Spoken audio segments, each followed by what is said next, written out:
బిడ్డలారా, ఈనాటి ప్రభు దినమునకు, ఈ పరిశుద్ధ దినమునకు ఏర్పాటు చేయబడిన దేవుని వర్తమానమునకు మూలవాక్యము పరిశుద్ధ గ్రంథంలో నుండి రోమీలకు రాసిన పత్రిక 15వ అధ్యాయము 13వ వచనం.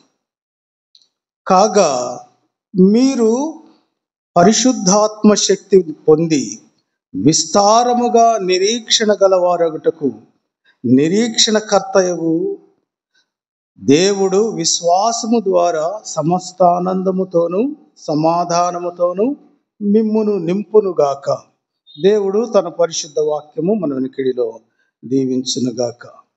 క్రీస్తునందు ప్రియమైన దేవుని బిడ్డలారా, మొదటిగా మీకు యేసుక్రీస్తు నామమున కృపా సమాధానములు కలుగునుగాక.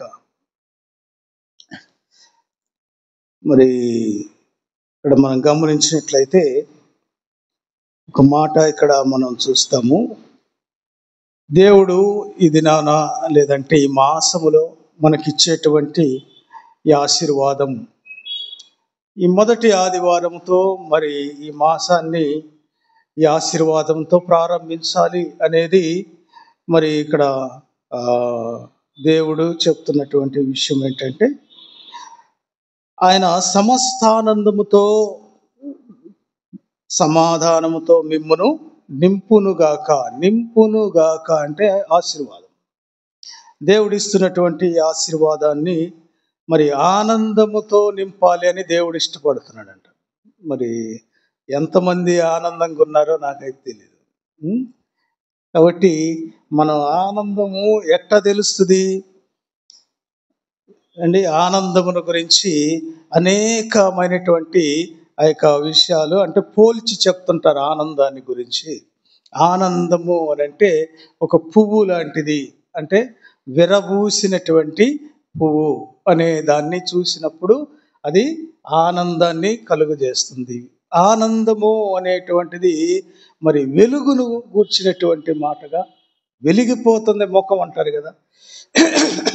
కాబట్టి ఆనందంతో వెలిగిపోతుందంటే మరి ఎంతమంది ముఖాలు వెలుగుతున్నాయో మరి మనం తెలుసుకోవచ్చు. ఎందుకంటే లోపల ఏదుంటే అది ముఖంలో కనిపిస్తుంది, అంతే కదా. బైబిల్ చెప్పిన మాటే, దేవుడు చెప్పిన మాటే. యేసు ప్రభు అంటాడు, నీ హృదయము కనుక మరి దేనితో నిండి ఉంటే అది మరి బయటికి వస్తుంది. కాబట్టి ఆనందముతో నిండి గనక నీ హృదయం ఉంటే ఆనందము అనేటువంటి ప్రకాశమైనటువంటి నీ ముఖము కనపడుతుంది. వెలిగిపోతున్నాడు రా, ముఖంలో ఎంత సంతోషం కనపడుతుంది అనేది. హృదయంలో దుఃఖం ఉంటే అది మనం ఎంతగా ప్రయత్నించినా మన ముఖము సంతోషంగా మారదు. ఎందుకంటే మన హృదయం అంతా కూడా దుఃఖంతో నిండి ఉంటుంది. కాబట్టి దుఃఖకరమైనటువంటివి మనల్ని సంతోషములోకి తీసుకురాలేవు, సంతోషకరమైనటువంటివి మనల్ని దుఃఖములోకి తీసుకురాలేవు. ఈ రెండిటికి ఉన్నటువంటి తేడా. ఈ యొక్క మరి ఆనందము అనేటువంటి దాని విషయంకి మనం గనక వచ్చినట్లయితే, ఈ ఆనందము ఎక్కడ ఉంటుంది లోకంలో, ఎవరి ద్వారా మనకు దొరుకుతుంది? మన యొక్క రెండు విధాలుగా ఈ ఆనందాన్ని మనం గమనిస్తాం. మరి లోక ఆనందము, దేవుని యొక్క ఆనందం. మరి లోక ఆనందము ఎలా ఉంటుందంటే అది తాత్కాలికమైనటువంటిది, కొద్దిసేపు మనతో ఉండేటువంటిది.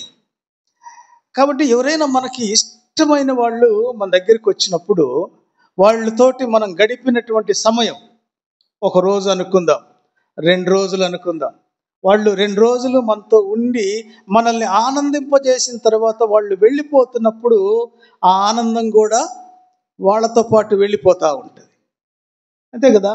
మనం అప్పుడు దాకా అనుభవించినటువంటి ఆ యొక్క సంతోషాన్ని వాళ్ళతో పాటు వాళ్ళ వెనకాల ఆ సంతోషం, ఆ ఆనందం వెళ్ళిపోతూ ఉంటే మనలో ఉండేటువంటి ఆ నిరాశ లేదంటే ఆ యొక్క సంతోషము మనలో నుండి వాళ్ళతో పాటు వెళ్ళిపోతూ ఉంటుంది, తాత్కాలికం. కాబట్టి దేవుడు ఏమంటున్నాడంటే పరలోకమైనటువంటి ఆశీర్వాదం, పరలోకము ఇచ్చేటువంటి ఆ యొక్క ఆనందం శాశ్వతమైంది. యేసు ప్రభు నీతో గనక నిత్యము ఉంటే నిత్యము నీకు ఆనందం, నిత్యము సంతోషం. అది ఎలా ఉంటుంది, ఎక్కడ దొరుకుతుంది అని అంటే, ఎక్కడైతే దేవుని సన్నిధి ఉంటుందో అక్కడ సంతోషం ఉంటుంది. కాబట్టి మరి కీర్తనకారుడు దావీదు అనుభవించిన అనుభవాన్ని ఆయన చెప్తున్న మాట ఏంటంటే, నీ సన్నిధిన సంపూర్ణమైనటువంటి సంతోషము కలదు. దాన్ని అనుభవించాడు ఆయన. కాబట్టి అనుభవపూర్వకమైనటువంటి మాట చెప్తూ ఉన్నాడు. దేవుని సన్నిధి ఎక్కడైతే ఉండదో, ఎవరైతే దేవుని సన్నిధికి దూరంగా ఉంటారో వారు ఏ విధంగా ఉన్నారు అని అంటే, వారు ఆనందము లేని వారిగా ఉంటూ ఉన్నారు. వాళ్ళు నిజమైన సంతోషము లేదు. కాబట్టి ఇక్కడ మనం గమనిస్తే ఈ వచనములో ఈ యొక్క 12, 13 వచనాలను మనం గమనిస్తే, ఈ 13వ వచనానికి లింక్ ఏంటంటే 12వ వచనం. యెషయా తెలియజేస్తున్నటువంటి మాట ఇది. యేసుక్రీస్తుకి 700 సంవత్సరాలు, ఆయన రాకముందు 700 సంవత్సరాల క్రిందట ఒక ప్రవచనము మరి చెప్తున్నటువంటి మాట ఏంటి అని అంటే, మరి ఈయన యెషయా ప్రవచించినటువంటి విధం ఏంటంటే, ఇది మరి అన్యజనులలో ఉండేటువంటి ఈ యొక్క ఏదైతే వాళ్ళలో సంతోషము లేదో వాళ్ళ కొరకైనటువంటి ఒక నిరీక్షణ కలగటానికి, వాళ్ళు దేని నిమిత్తమైతే ఎదురు చూస్తున్నారో, కనిపెడుతున్నారో దానిని ఇదిగో దేవుడు వాళ్ళకి ఇవ్వటానికి యెషయా యొక్క వేరు చిగురు అని అంటే, తిరిగి ఒక మొద్దుగా ఉన్నటువంటి దాన్ని అది ఎప్పుడైతే చిగురు పెడుతుందో సంతోషము వాళ్ళల్లో వస్తుంది. ఇది సూచన. కాబట్టి ఈ సూచన మరి యెషయా తెలియజేస్తూ ఉన్నాడు. కాబట్టి ఇది ఎవరిలో ఉంటుంది, ఎలా ఉంటుంది, ఎవరి ద్వారా మనకు ఈ యొక్క సంతోషము కలుగుతుంది అని అంటే, ఇక్కడ చెప్తున్నటువంటి మాట పరిశుద్ధాత్మ శక్తితో నింపబడిన వారు మాత్రమే. తండ్రిని చూసి కుమారుడు సంతోషపడుతున్నాడు త్రిత్వములో, మరి కుమారుడు పరిశుద్ధాత్మను చూసి సంతోషపడుతున్నాడు. పరిశుద్ధాత్మ ద్వారా కుమారుడు సంతోషిస్తున్నాడు, తండ్రిని చూసి కుమారుడు సంతోషిస్తున్నాడు. క్రీస్తునందు ప్రియమైన దేవుని బిడ్డలారు, చాలా మంది పరిశుద్ధాత్మ అంటే ఓహో భయంకరమైన, అంటే అది ఏందో ఒక భయాన్ని కలిగించేటువంటి, అమ్మో పరిశుద్ధాత్మ, అమ్మా పరిశుద్ధాత్మ వస్తే లేదంటే ఉంటే మనం ఈ విధంగా బ్రతకాలేమో, ఇట్లా ఉండాలేమో, ఇట్లా ఈ రిస్ట్రిక్షన్స్ అన్ని కూడా మనము వాటిని చూసి పరిశుద్ధాత్మను చూసి భయపడతాం. కానీ పరిశుద్ధాత్ముడు ఈ లోకంలో మనల్ని సంతోషపరచడానికి వచ్చాడు.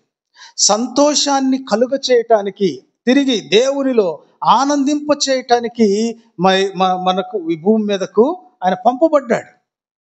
కాబట్టి మరి పౌలు గారు అంటాడు, మీరు ఆనందించుడి, ఎల్లప్పుడూ ఆనందించండి, ఎల్లప్పుడూ ఆనందముతో నింపబడి ఉండాలి. కాబట్టి క్రీస్తునందు ప్రియమైన దేవుని బిడ్డలారా, మనం గమనించినట్లయితే ఈ యొక్క పరిశుద్ధాత్మ ద్వారా కలిగేటువంటి ఈ యొక్క ఆనందం, దేవుడు విశ్వాసమునకు కర్త, నిరీక్షణకు కర్త, సమాధానమునకు కర్త. అంటే దాని అర్థం ఏంటి అని అంటే, ఇప్పుడు నా దగ్గర ఒక 10,000 ఉన్నాయి అనుకోండి, జేబులో నాకు 10,000 ఉంటే ఈ 10,000ని తలా 100 పంచాను అనుకోండి. పంచిన తర్వాత నా జేబులో ఇంకా ఏమన్నా ఉంటాయా? 10,000 అయిపోయినాయి అనుకోండి. నేనేం చెప్తాను? ఇంక డబ్బులు లేవు, ఇంక అయిపోయినాయి అని చెప్తాను.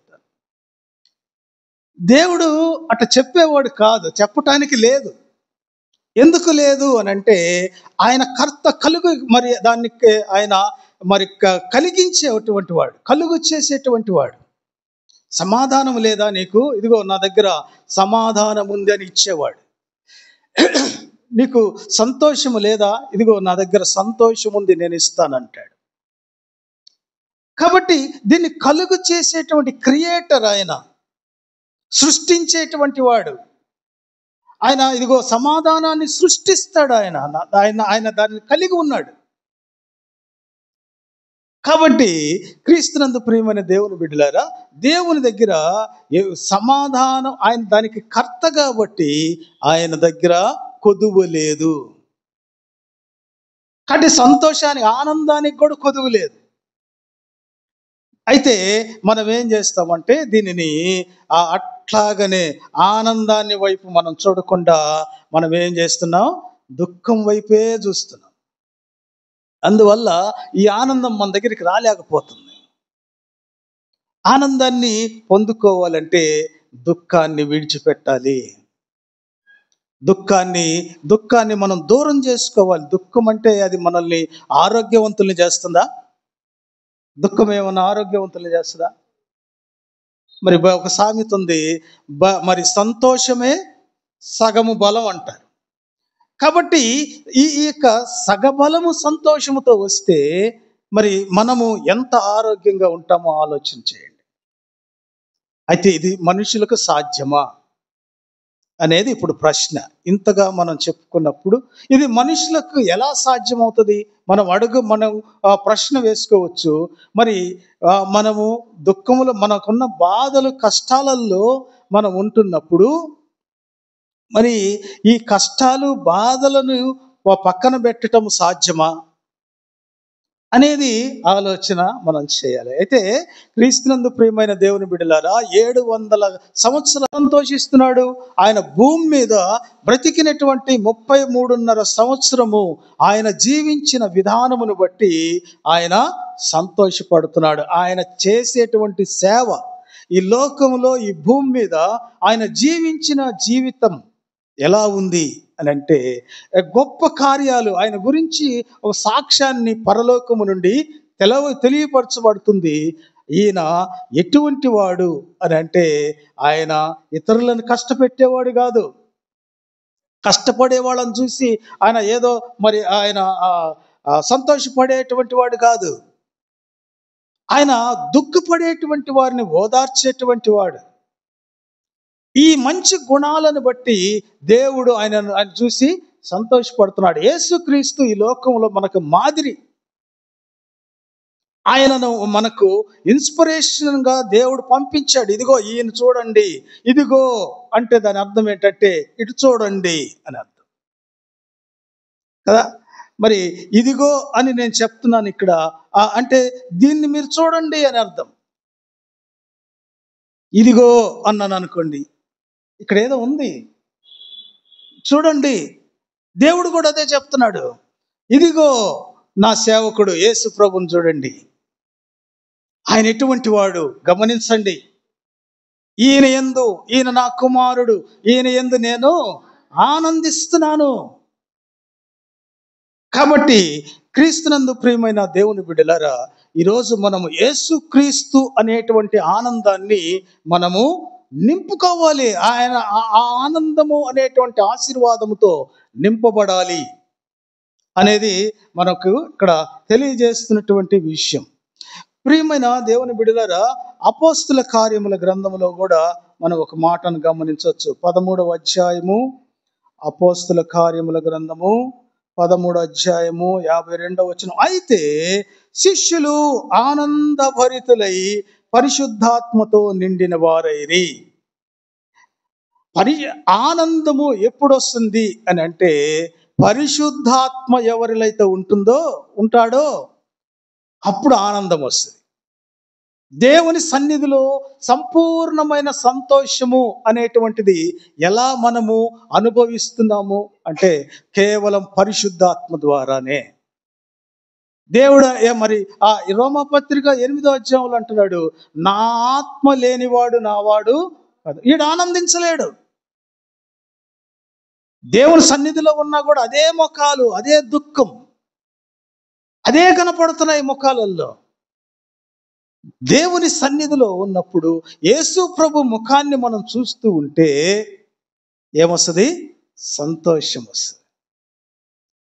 కాబట్టి చిన్న పిల్లలు ఆయన తండ్రి ముఖాన్ని చూసినప్పుడు సంతోషము కలుగుతుంది.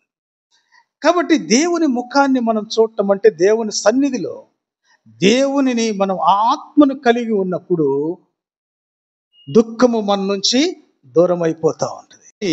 మనం గమనిస్తే ఇక్కడ పరిశుద్ధాత్మ ద్వారా మనం పొందేటువంటి ఆనందం, దేవుడు మనలో మరి మన నుండి ఆనందించేవి ఏమిటి?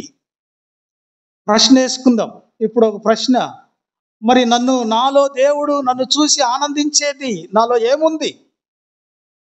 దేన్ని బట్టి నన్ను దేవుడు నా గురించి ఆనందిస్తాడు? గమనించండి.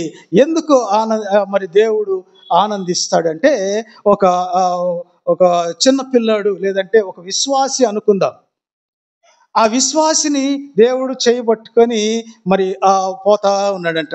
తీసుకెళ్తా ఉంటే బజార్లో ఆ యొక్క రోడ్డుకి ఇరువైపులా బజార్లో షాపులు ఉంటాయి కదా, ఇరువైపులా ఉన్నప్పుడు ఎక్కడి మీకు దొరుకును, తట్టుడి మీకు తీయబడును, అడుగుడి అని అంటే ఆయన ఏం అడగమంటున్నాడు మనల్ని?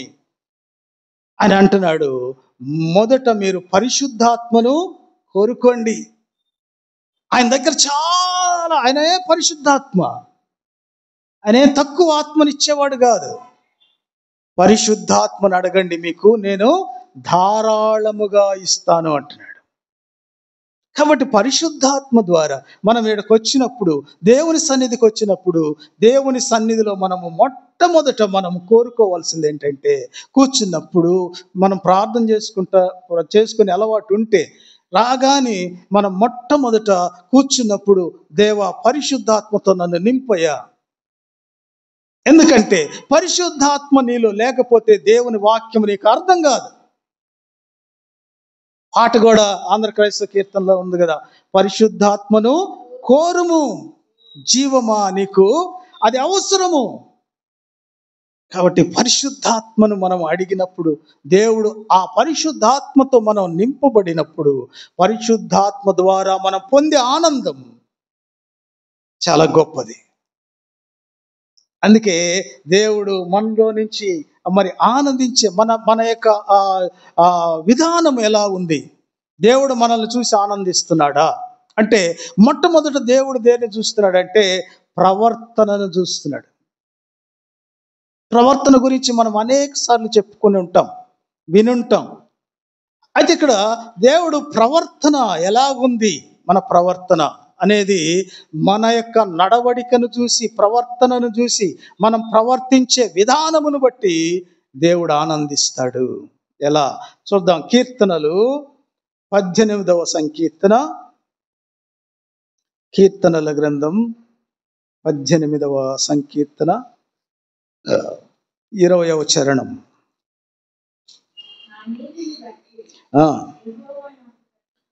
నా నీతిని బట్టి యెహోవా నాకు ప్రతిఫలం ఇచ్చును, నా నిర్దోషత్వమును బట్టి నాకు ప్రతిఫలం ఇచ్చును. ఈ మాట దావీదు చెప్తున్న మాట.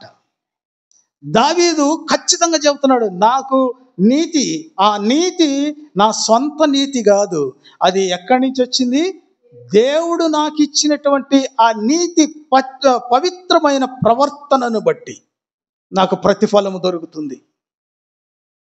కాబట్టి మన యొక్క ప్రవర్తన ఎలాగుందో మనం గమనించినట్లయితే, మరి ఈ యొక్క ప్రవర్తన, ఈ నీతి ప్రవర్తన ఎలాగుందో మనం గనక చూస్తుంటే, మరి ఈ మాట దావీదు పలికినటువంటి ఈ మాట సమూయేలు మొదటి గ్రంథంలో మనం గనక చూసినట్లయితే 26వ అధ్యాయము మరి 16వ వచనములో మనం చూస్తాం. ఇదంతా మనకు స్టోరీ తెలిసిందే.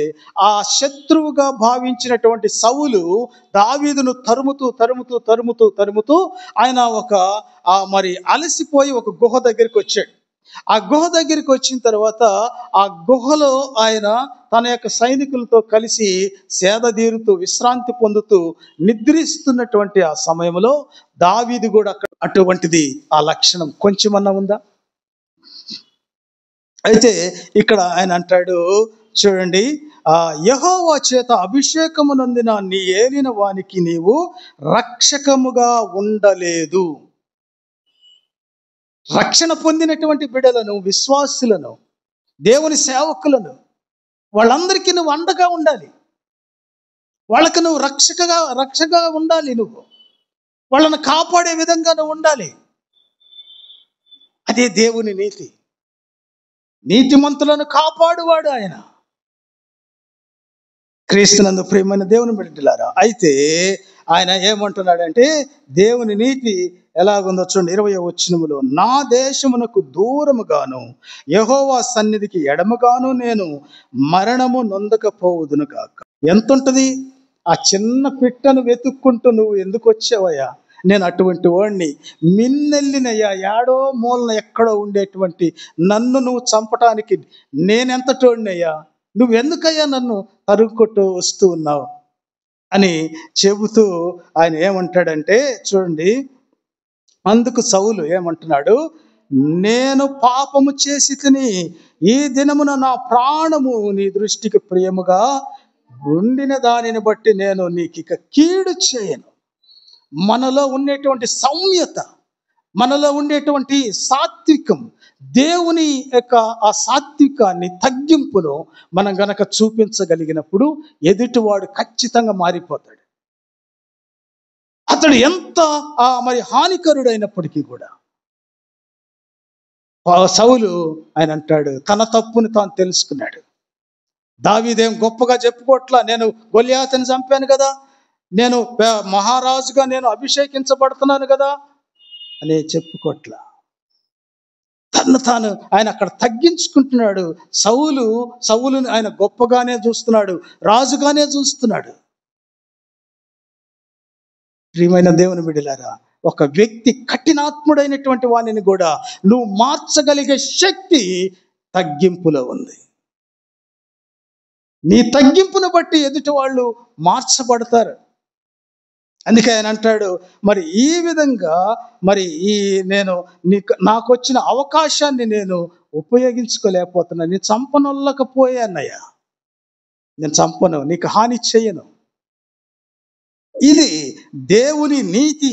అయితే ఇక్కడ ఆయన దావీదు ఏమంటున్నాడంటే చూడండి, ఆయన చెప్పినటువంటి ఈ మాట 23వ వచనం, యెహోవా ఈ దినమున నిన్ను నాకు అప్పగించినను, నేను యెహోవా చేత అభిషేకము నొందిన వానిని చంపనొల్లకపోయినందున ఆయన నా నీతిని, నా విశ్వాస్యతను చూచి నాకు ప్రతిఫలము, నా ముందు గొప్ప ఆశీర్వాదం ఒకటి ఉంది. మహారాజుగా నేను ఉండబోతున్నాను, అది దేవుడికి తెలుసు. ఏదో దేవుడు నా కోసం ఒక మేలు దాచి ఉంచాడు. దాచి ఉంచిన దాన్ని నేను పోగొట్టుకోవటమే ఎలా? దాన్ని నేను పోగొట్టుకోకుండా ఉండాలంటే దేవునిని నేను ఆనందింప చేయాలి. నా ప్రవర్తనను బట్టి, నా ఆలోచన విధానాన్ని బట్టి నేను దేవుని సంతోషింప చేయాలంటే దేవుని ఆ రూపాన్ని, దేవుని లక్షణాన్ని నేను ఎదుటివాని ముందు తెలియచేయాలి, చూపించాలి. నేను క్రీస్తును చూపించాలి నా జీవితంలో, నా యొక్క బ్రతుకులో. గమనించండి, అప్పుడు మాత్రమే నువ్వు దీవించబడతావు. ఆ దేవుడు దీవించినటువంటి దాచి ఉంచినటువంటి దీవెన నీవు అనుభవించేటువంటి అవకాశం ఉంది. ఇదే మాట మాట్లాడితే మరి కీర్తనలు 37లో దావీదు అంటున్నాడు 23వ వచనములో, ఒకని నడత యెహోవా స్థిరపరచబడును. దేవుని చేత నీ యొక్క నడత, నీ యొక్క బిహేవియర్, నీ స్వభావము దేవుని చేత స్థిరపరచబడాలి, బలపరచబడాలి, దీవించబడాలి. ఎలా ఉంది మన యొక్క నడత, మన నడవడిక ఏ రీతిగా ఉంది? ఇప్పుడు బాగుండి ఇంకాసేపు బాగలేకపోతే, ఈరోజు బాగుండి రేపు బాగలేకపోతే, నిన్న ఎట్లా ఉందో మనకు తెలియదు, ఈరోజు ఏదో మనం దేవుని ఎదుట ఏదో కనిపించి బాగున్నట్టుగా ఉంటే,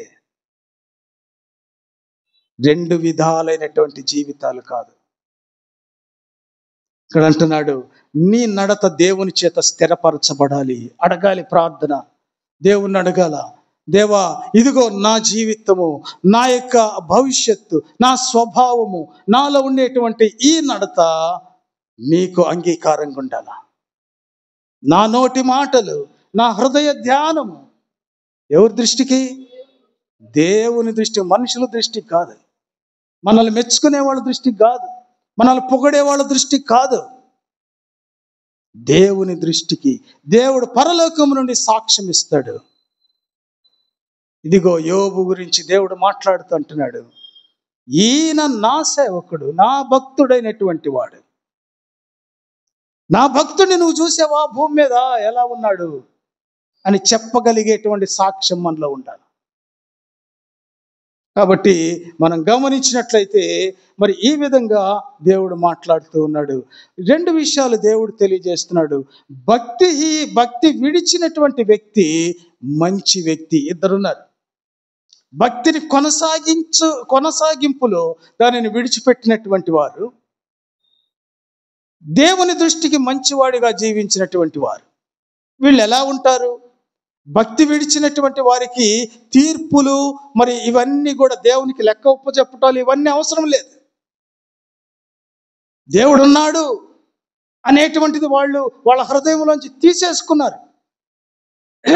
అందుకే కీర్తనకారుడు అంటాడు, దేవుడు లేడని ఎవరంటారు? బుద్ధిహీనత తగ్గినటువంటి వారు, బుద్ధి లేనటువంటి వారు, దాంతో మరి వాళ్ళు తీసేసుకున్నటువంటి వాళ్ళు. బుద్ధి అంటే యేసుప్రభుని తీసేసుకున్నారంట. ఆ చిన్న కుమారుడు బుద్ధి వచ్చినప్పుడు అంటే దాని అర్థం ఏంటి? యేసుప్రభు వాడి ముందు నిలబడ్డాడంట. అర్థమైందా? వాడు ఆ స్థితిలోకి వచ్చినప్పుడు ఆ స్థితిని బట్టి మరి దేవుడు ఏం చేశాడంటే మరి అతను ముందు నిలబడ్డాడంట. కాబట్టి యేసయ్యను చూసినప్పుడు తన తప్పేదో తాను తెలుసుకున్నాడు. తను ఎందుకు ఈ స్థితికి వచ్చాడో తెలుసుకున్నాడు. తను ఏం కోల్పోయాడో తెలుసుకున్నాడు. నా తండ్రి ఇంటిలో ఆనందం ఉంది, నాకిక్కడ ఏమి లేదు, ఆనందము లేదు. ఈ పందుల ముందు ఆనందం ఉంటుందా? కాబట్టి ఆనందాన్ని కోల్పోయినప్పుడు దేవుడు ఆ వ్యక్తిని దర్శించటానికి, ఆ వ్యక్తి భక్తులు కలిగినటువంటి వ్యక్తిగా నేను కొనియాడబడాలంటే నాలో దేవుడు ఏం చూడాలి? పశ్చాత్తాపం చూడాలి. ఆ సిలువ పక్కన ఉన్నటువంటి, కుడి పక్కన ఉన్నటువంటి వాడు దేవుని దృష్టికి పశ్చాత్తాపడినటువంటి వాడు. నలిగిపోయాడు, విరిగిపోయాడు.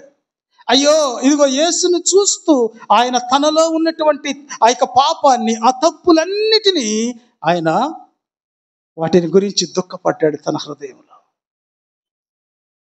యేసు, రక్షకుడా, నీ రాజ్యంతో వచ్చినప్పుడు నన్ను కూడా జ్ఞాపకం చేసుకోయా. ఈ చివరి క్షణాలలో నా మార్పును చూడయ్యా. ఈ చివరి దశలో నా స్థితిని చూడయ్యా. ఇది దేవుని చిత్తము వలన కలిగిన ఆ యొక్క దుఃఖం. దేవుని వలన కలిగినటువంటి ఆ యొక్క దుఃఖము తన హృదయములో తాను పొందుకున్నప్పుడు అతడు పరదైసులో ఉన్నాడు. ప్రియమైన దేవుని బిడ్డలారా, పవిత్రంగా జీవించే జీవితంలో పశ్చాత్తాపముతో ఏదైతే మనం విడిచిపెడుతున్నామో దానిని ఇక కొనసాగించకుండా తిరిగి యేసు ప్రభు యొక్క లక్షణాలతో కూడిన జీవితాన్ని మనం కొనసాగించినప్పుడు పవిత్రత మన జీవితంలోకి వస్తుంది. కాబట్టి ఈ ఆనందాన్ని దేవుడు మనలను నింపి, ఈ ఆనందంతో మరి ఈరోజు మనం నింపబడి ఈ మాసాన్ని, మన ముందున్న దినాలను మనం కొనసాగించుటకు దేవుని దగ్గర మనము వేడుకుందాం, అడుగుదాం. ప్రభువా, ఈ నూతన ఆదివారం, ఈ మాసములో, ఈ యొక్క నెలలో ఈ మొదటి ఈ ఆదివారం, ఇది క్రొత్తది మా జీవితంలో. నూతన ఆనందాన్ని మేము పొందుకోవాలా. నూతన ఆనందముతో మేము నింపబడి మేము మా ముందున్నటువంటి దానిని కొనసాగించాలి అనేటువంటి చిన్న